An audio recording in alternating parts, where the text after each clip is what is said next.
Alright, hello Guild Wars 2 gamers. It has been a while since I have done one of these. We have done another session of I Tried, where I try something that I don't usually play and I'm not good at and see how it is. See if the grass is greener on the other side as like a veteran Guild Wars 2 player, but trying something that's outside of what I normally do. Is this better? Is it worse? How is it? This is the heal conduit. Conduit is the Visions of Eternity Elite specialization that was added to the Revenant. And this is the heal version of it that provides quickness, and it's a healer. Also, if you hear anything, I've got a cough drop because I've got a cough right now. So, sorry about that. So, first off, I'm going to do a quick demonstration just to show that I kind of have an idea of what I'm talking about, and then I'll break it down piece by piece. So, here's me. I've got alacrity on me to pretend that I'm grouped with someone that's giving me alacrity, and we got a golem here. So, we're just going to run in here, and we're going to do, and we do all this, and look at those boons. Oh my god. Dude, that was so quick with those boons. Oh my god. That's crazy. That would have taken an elementalist support, like cycling through all of the elements. But not this guy. No sir and or madam. Alright, so as you can see, we have got all of the things right now. We've got some vigor, some resistance, lots of swiftness, regen, fury, quickness, 25 might prot, and again, alacrity is coming from the console. So we have a basic understanding of what we're doing here.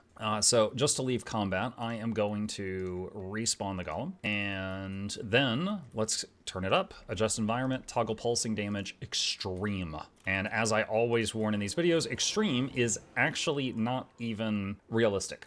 Most raid bosses, if you can heal through the moderate damage field, that's enough for most raid bosses. But why not? Let's do this.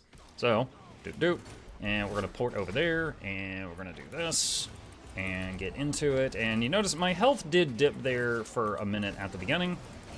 However, now that we are in here and we've got our buffs and everything rolling, there is no longer any problems. There is no longer any problems. Okay, so the boons are up, the heals are out, I'm surviving an insane damage field. Okay, let's talk about how this thing works and how to play it if you want to. So I'm going to turn this off. So, first off, let's do this. We're going to restart it. Okay, so we have got, let's talk about the build and how to play it. I am currently running Giver's gear here. I am running Harriers here and Harriers here. Honestly, you could run any combination of Magi's, Givers, Harriers, Minstrels. The important thing is you got 100% boon duration and as much healing power as possible, okay? We've got Runes of the Monk. We have got Sigil of Concentration and Transference on both weapons. And we've got Relic of the Flock. Whenever we use a healing skill, it will do a barrier to the team with a 10-second cooldown. If you are in Centaur stance, simply moving your tablet counts. Boop.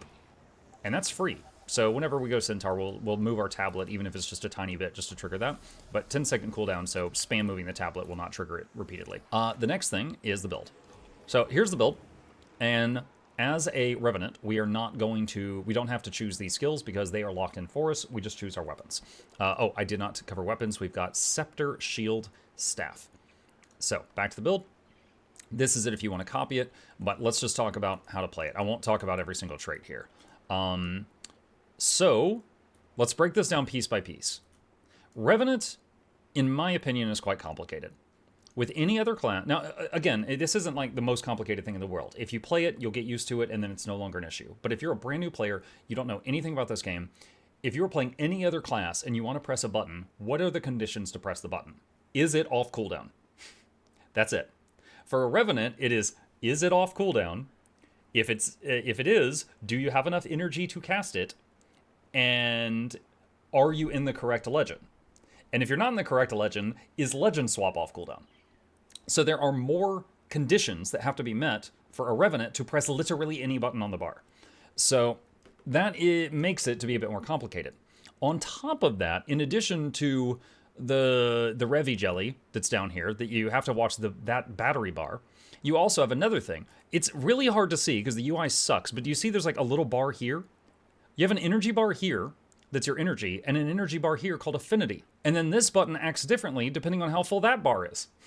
And that bar fills up by pressing these buttons. So there's a lot of layers to this. And then you've also got like Centaur, these buttons do a thing, but when you go into Centaur, the first button you press does a second thing. And you can see that on the tooltips, there's like, it does this, but if it's empowered, it also does this. So you have to memorize what these do, and then you have to memorize what the second version of these do, and then you have to memorize what the other legend stuff does, and then you got to learn how their costs are, and then the energy system, the affinity. Okay, so very annoying stuff. Anyway, we're going to break it down and try to make this simple for people who want to try this. So first off, we start the fight, okay, and we immediately are going to hit F2 as part of our opener, and use our elite skill once, and then legend swap, which is F1. Look at those boons! Okay, so now we are simply, again, I'm just doing this layer by layer. We're just going to legend swap every time it comes up. That is giving quickness, protection, regen, and 5 stacks of might to your team, and I think possibly even fury, every time you legend swap. Okay, so literally every time it's up, you hit F1. That's a lot of your boons and some healing. While auto-attacking, your scepter is providing might to allies and barrier to allies. Okay, so all right, so auto-attacking, F1 every time it's up, use the F2 and the elite once when the fight starts. Okay, so next layer. Press 2 whenever it's off cooldown. Do not press the second version of 2 that detonates it early. Let it run its course, okay? So we're auto-attacking, we're hitting F1 every time it's up, and we're hitting 2 whenever it lights up. That puts barrier on your party. Okay, whenever we swap to the entity stance, or to Centaur, we need to burn some energy, because our energy is just sitting there. You've got some options.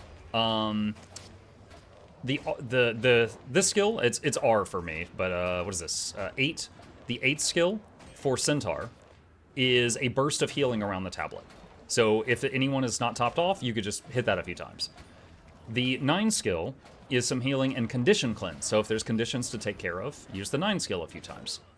This skill explodes the tablet, does healing, and gives the group stability, but only when empowered. Hitting F2 empowers the next skill. Hitting F3 empowers all skills for 7 seconds. So you can hit either of those, and then hit the elite, and I think I did it too quickly there. Hang on just a second.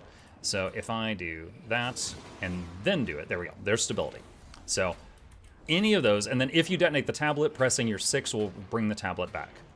If we have just swapped to the entity, we want to hit F2 immediately and use our elite skill at least like twice while we're in entity stance, and F2 again before leaving. Okay, so this is not an LI build. There's a lot going on here, but I'm trying to make it as simple as possible. Just auto-attacking and hitting F1 every time it's up is most of your boons.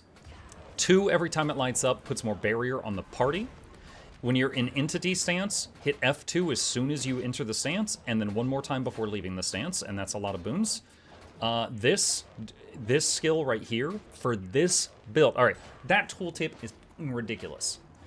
For this build, it does healing, condition cleanse, and might on the party, all right? So it will also happen around you and around your target. If your whole group is stacked, click it on yourself, and it'll just happen twice in that spot. Okay, so that's basically it. And then that's your rotation. But you need to know what other things you have at your disposal. All right, so let's say you need to cleanse conditions off the party. If you're in Centaur stance, you can do it with the 9 button. If you are in not in Centaur stance and you need to cleanse conditions, Entity can do it with the elite skill. That does it. If you still need more, your staff, 4 button. So we can weapon swap to the staff, okay? The next thing is stability. There is something about this build that is incredible to me as a druid main. The 8 skill, well, you can move these around, so it might not be the 8, but the picture that looks like a dwarf. This one gives your group stability for 6 seconds on a 5-second cooldown. You can permanently keep stability up. If you're in a situation where your group just needs a lot of stability and you're in entity mode, just hit this button every time it lights up.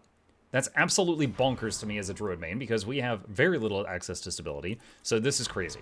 If you're in Centaur and you need stability, the only way to do it is to detonate the tablet. There's a delay, so make sure that you do it early. So you get the tablet, make sure you're empowered, so use one of these 2 skills, and then hit the elite, and it will do stability a moment later. So the important thing here is something I have disliked about Revenant builds in the past is when it forces you to constantly legend swap and then at some moment you need stability, and only one of your legends has access to stability or Aegis, whatever. And the point is, it's like if there's a moment where you're in the wrong legend, it's like, you know, you're getting caught with your shoelaces tied together and you're in trouble. And so it will require more planning ahead. But this doesn't have that. Because there's stability on both legends, you don't have that problem. Additionally, your Aegis, you only have one source of Aegis that I know of, and that's on Shield 4. And Shield 4 is a burst of healing in an area and Aegis at that area. So your Shield 4 is accessible whenever you need it. You've got access to stability whenever you need it. You have constant lots of boons. You have condition cleansing access no matter which legend you're in, and also on your backup weapon. If you need CC, you really have one CC option. Well, two. The exploding the tablet does some CC. However, the Staff 5 is one of the biggest CCs in the game. This right here, now, one, you need to remember that it sends you flying forward. You don't want to launch yourself off a cliff, but also, this skill does 8 hits of crowd control as you travel forward. What that means is, the thicker the target is, the more hits they will take. Not even joking. If you're new to the game, the bigger their hitbox is, the more times they will get hit by certain attacks, and this is one of them. So if you're fighting a really thick boss, this will hit it up to 8 times as you pass through it, and do some of the largest CC in the game. But again, make sure that you're not going to go flying off a cliff or something on the other side. So Staff 5 is probably your main CC on demand, but that is the main thing. Other things that you have in a pinch, okay? If you need more healing in an emergency, which I pretty much never did today, your healing skill in the entity stance is a pulsing heal around you when you activate it. Your Shield 5 is pulsing heal around you. It roots your character in place, so if you move, you'll interrupt it, but it pulses healing around you, and you're blocking constantly. The 4 that does Aegis is a big heal in an area when you do that. Every time you do the elite skill with the entity is a big heal in the area. Every time you legend swap is a big heal in the area. When you got the tablet, when you're spamming the natural harmony, that's a big heal in the area. Pretty much any skill in the tablet does some healing almost. You're spamming barrier as long as you're auto-attacking with the sword and occasionally using the 2. And then the staff skills. I never had to use these today, but the staff skills have healing on the 2 and the 4 if you need to do those as well. So very, very nice toolbox here. And I really mean that. And there's even more stuff I probably didn't cover, but this was a lot of information, okay? Like, as a 2 IQ Ranger main, holy crap, I got a migraine learning all that. Dude, having, like, the energy bar that leads to, you know, this thing, and then you got to build affinity, and then that fills that bar, and then that buffs the next use of this, and then after you use this, it buffs the next one of these, and it's like, oh my god. Okay, so, like, this, I will say, whoever made this made it really complicated. However, once you figure it out, you got a lot of tools. And, in my opinion, like, this build is very nice because, again, the issue I have had previously with, like, let's say you're doing a heal build on, like, Renegade, you might only have access to stability half of the time, or something like that. That's just an example I pulled out of thin air. So, but this one, you've got always have access to Aegis, and because it's on a skill that you're not burning in your rotation, and you always have access to stability because it's on both of your legend swaps, which you're swapping constantly, but both of them have access to stability, both of them have access to healing, and both of them have access to CONDUIT cleanse. It's just on different keys. So, yeah, how did it do? So I took it into IBS 5, and this is being recorded after IBS 5 became raid encounters. So we went in there, we did those, and then we looked at the daily raids. And the group I was in opted to skip Kadim the Peerless, but we did Cardinal Sabir and Matthias. And some of them didn't even know the fight yet, so I was explaining it to them, and I hadn't been to those in a very long time, so I was rusty. And we one-shot both of them. And it went really well. I had all the healing I needed, I had the boon uptime, I had condition cleanse. The only thing I felt weak in, coming from Druid, is revive potential. If someone went down, I had to basically say, need help resing. Because all I had was walk up, press the F key, and slap them. Like, that was it. So usually, and of course, if I stop healing to res, the rest of the group risks going down as well. So I would often just spam heals over the body and be like, I need you guys to help revive. And they were great. They would come running over and do it. But there was many times someone went down and I couldn't do anything about it. So that's one weak point about this class. Also, keeping up, this is really minor, but in Shiver Peaks Pass, the easiest strike, it was kind of a pain trying to keep swiftness on the group. Because most of your swiftness comes from doing this when you're in combat. If you're not in combat, it doesn't give you swiftness. So the only way to give swiftness out of combat, I believe, is to do Ventari and move the bubble on top, move this on top of you, turn on the bubble, and then turn it off. And then you get 10 seconds of it. And so if you're running, you need to keep moving the tablet in front of you and turning the bubble on and off repeatedly. And then if you want stability, because that big boulder's coming down the hallway in Shiver Peaks Pass, you have to move the bubble in front of you, start its detonation, and have it detonate as you pass through it. So it's really weird. It's like, this felt like the worst class for the jumping puzzle of the easiest strike, but this felt stellar on all the actually difficult encounters. So, that was basically the experience on Conduit. It felt great on everything, just no revive potential at all. It was stellar in every other category. I would say as far as like the skill ceiling, I would say it's pretty high for this one. I do not consider this an LI build. I am not going to tell people that this is an easy one to pick up. However, I tried to break it down in a way that makes it digestible. I hope I was successful, but it does have a really nice toolbox, available to you at any given time. There's a stun break in here too. The skill that you spam to do stability while you're in entity stance is a stun break if you need that. So that is how it works. It felt really good to play. I'll absolutely recommend it to people if they sound like this is something that would appeal to them. I don't know that it's going to become one of my main things because I pug a lot and I like having the ability to, res people in a pinch, which many classes can do, but this is just not one of them for that.